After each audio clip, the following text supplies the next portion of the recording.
22 May 2012 ते वरी 12 May वरजाई वई। अवामी तहरीक ऐं कराची सिटी अलायंस जे सॾ ते पुरअमन रैली कढी वई।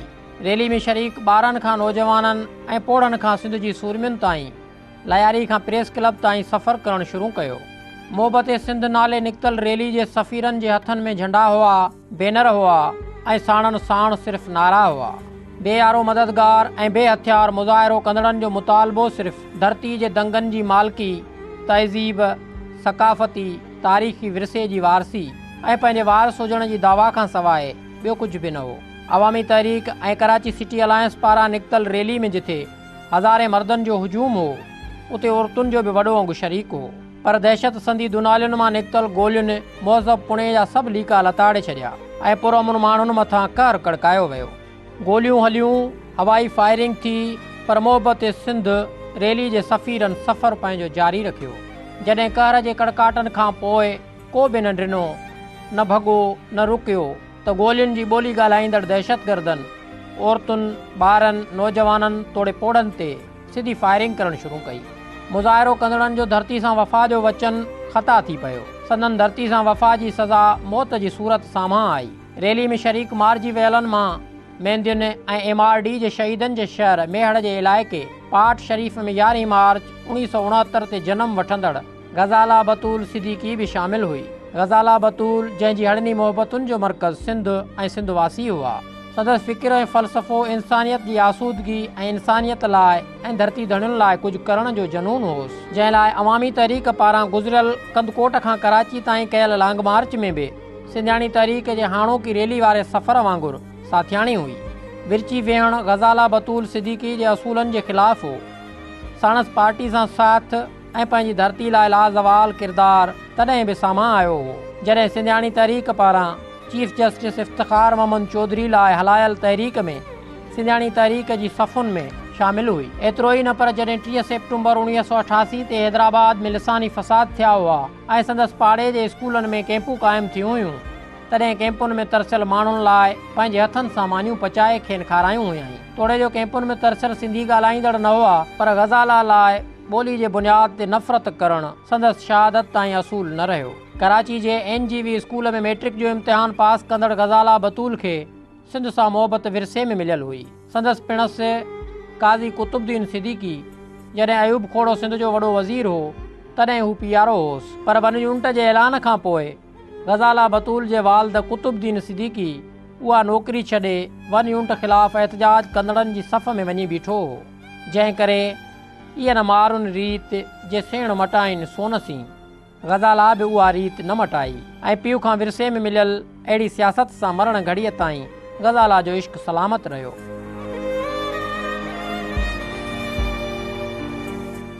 सहाफ़त में MA जी डिग्री हासिलु करण खां पोइ सियासत में गहरी दिलचस्पी सबबि सहाफ़त खे पेशो न बणायाई ऐं 1988 में ग़ज़ाला PIA जे 6 ग्रुप में नौकिरी कई। 1990 में PIA जे ॿियनि मुलाज़िमनि वांगुरु ग़ज़ाला बतूल सिद्दीकी खे बि हटायो वियो, पर ग़ज़ाला नौकिरी वञण खे वांदकाई में न गुज़ारियो ऐं सियासी सफ़र में सिंधियाणी तहरीक जी सफ़ुनि में जाखोड़ी किरदारु अदा कयाईं। 7 अगस्त 2010 ते जॾहिं सिंध में महाॿोॾि आई, तॾहिं पंहिंजे घरां ग़ज़ाला बतूल सिद्दीकी मानियूं पचराए, कपिड़ा सिबराए कराची जी कैंपुनि ते पहुतल ॿोॾि मुतासिरनि जी वाहुर करण लाइ वेंदी ऐं उन्हनि जी मदद लाइ पिणु वसां न घटाईंदी हुई।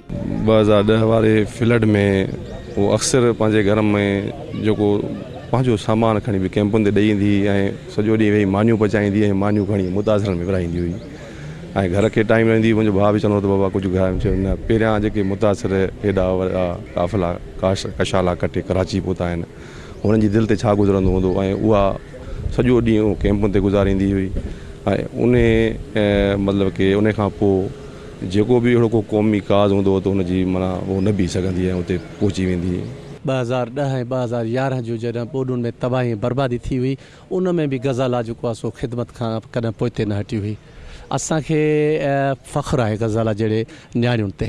अवामी तहरीक ऐं कराची सिटी अलायंस जे सॾ ते निकितल रैली में इम्कानी सूबे जे क़याम जी मुखालफ़त में निकितल रैली जी पहिरीं शहीद ग़ज़ाला बतूल सिद्दीकी जी शादी PIA में मुलाज़मत कंदड़ डॉक्टर मज़हर ज़रदारी सां थी ऐं ग़ज़ाला बतूल सिद्दीकी 4 पुटनि जी माउ पिणु हुई। 22 मई जी शहीद सूरमी जी जनाज़े नमाज़ मलीर जे इलाइक़े स्टील टाउन जे फुटबॉल ग्राउंड ते अदा कई वई।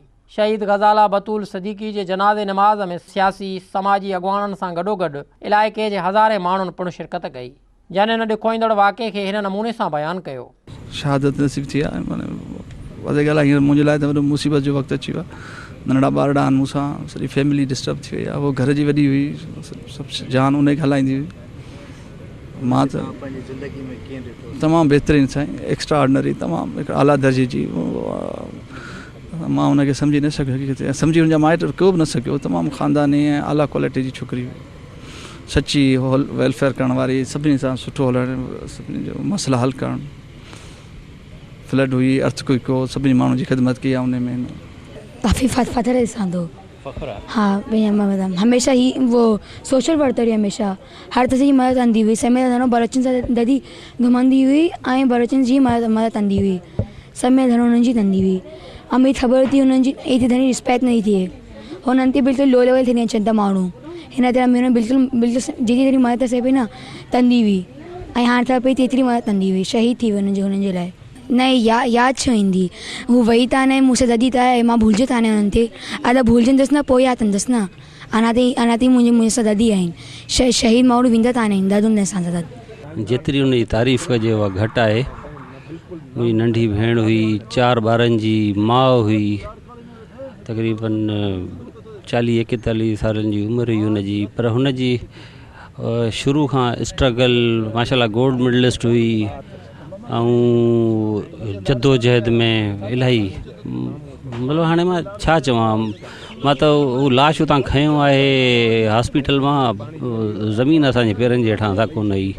असां सिंध जे लाइ हर कुर्बानी ॾियण लाइ तयारु आहियूं ऐं असांजी भेण इहा कुर्बानी ॾेई साबित कयो आहे। लतीफ़ साईं चयो आहे, मरणा अॻे जे मरण से मरी थियनि न मात, हूंदा से हयात जीअण अॻे जे जिया। हिन धरतीअ लाइ शहादत ॾेई ॿियनि भेनरुनि खे क़ौमुनि खे सुझा कयो अथई। अधी जेरी आहे, अधी ज़िंदा रहंदी, जेसि ताईं बि तारीख़ूं ज़िंदा रहंदियूं, जुदोजहदूं ज़िंदा रहंदियूं, अधीअ जी शख़्सियत ज़िंदा रहंदी। छो त जेके धरतीअ लाइ हिन जिदोजहदूं कयूं से सदाईं असां सां हीअ गॾु हुई। हर जिदोजहद में, हर मैदान में, सिंधियाणी तहरीक जे प्लेटफॉर्म ते, अवामी तहरीक जे प्लेटफॉर्म ते जेके बि जिदोजहदियूं थी असां सां गॾु हुई। असांजी भेण हुई, कल्ह बि असां खां थोड़नि क़दमनि ते परते थी वई ऐं अधी शहीद थी वई। पर उन्हनि कातिलनि खे ख़बर हुअणु खपे त सिंध जी औरत बाशऊर थी चुकी आहे। सिंध जी औरत कंहिं बि सूरत में धरतीअ जो विरहागो, धरतीअ जी का बि जेका ख़िलाफ़ साज़िश थी उन लाइ अॻिते हूंदी ऐं पुठिते क़दम कॾहिं बि न कंदी।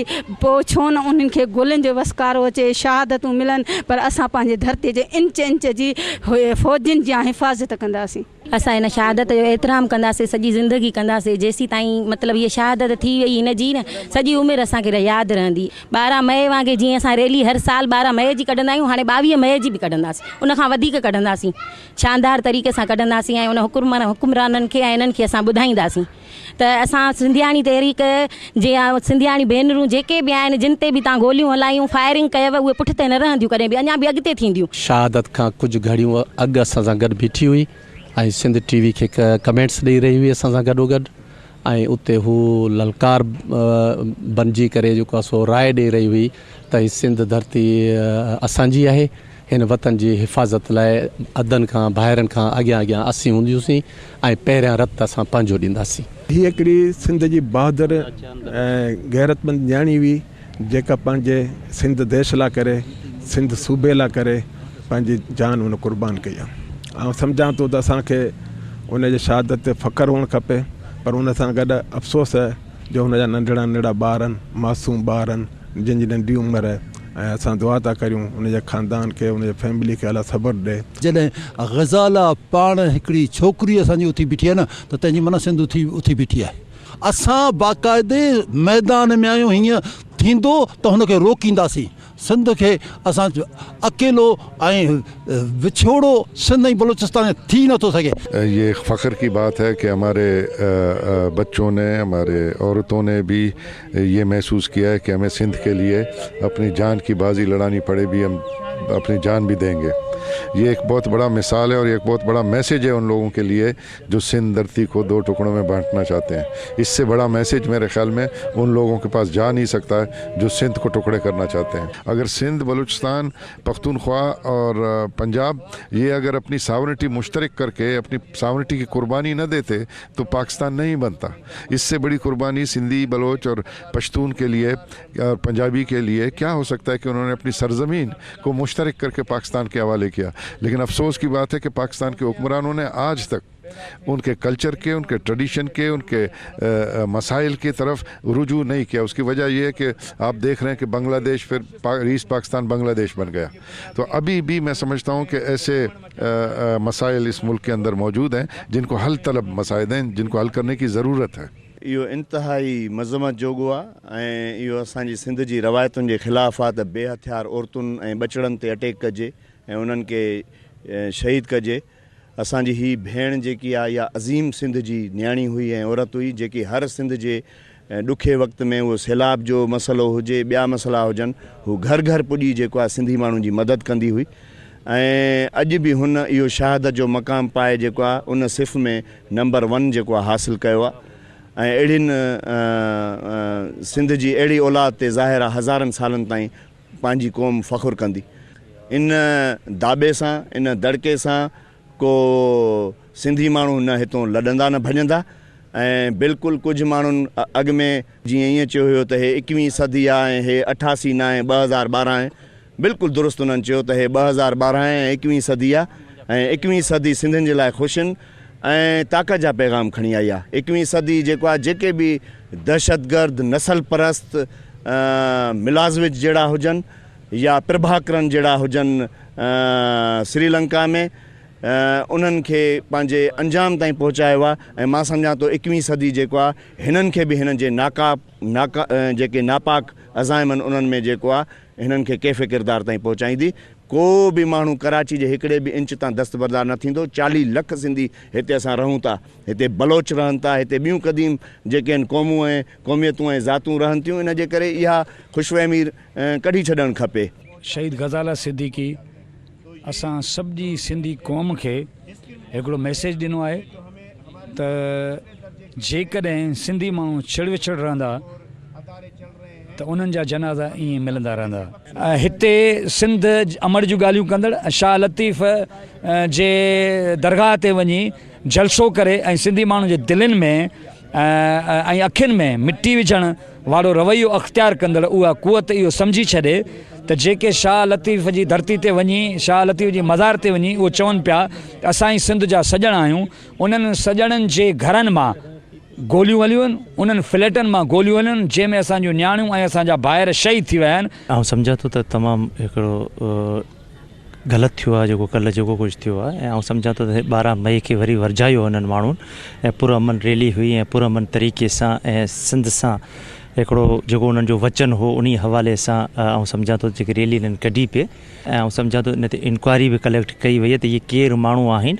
ऐं सम्झां थो सम्झण वारा जेके सम्झंदा त केरु माण्हू आहिनि, पर तंहिं हूंदे बि हिकिड़ी इंक्वायरी कलेक्ट थी आहे। शहीद मोहब्बत सिंध सूरमी गज़ाला बतूल सिद्दीकी जी शहादत सिंध में औरतुनि जी सूरियाई ऐं सरफरोशी जी हिकु नई तारीख़ आहे ऐं अहिड़ी क़ुर्बानी ते सिंध मथसि फ़ख़ुरु ऐं नाज़ करे थी।